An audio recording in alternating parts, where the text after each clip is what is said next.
I have a Karcher fc5 hard floor cleaner. The machine turns on but the brushes are not turning, even when you turn them by hand. When did you last clean or perform maintenance on your Karcher tool or machine? How old is it? About 8 months. How long has this been going on with your Karcher? What have you tried so far?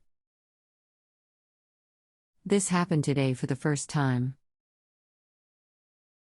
Anything else we should know to help you best? I cleaned the brushes but it is still hard to turn by hand. Hello, thank you for making your question to JustAnswer. My name is Bear with me while I solve your question. Check that the roller brush is set to the correct height, only the tips of the bristles should be touching the floor. If the height adjustment or wheel drive is defective.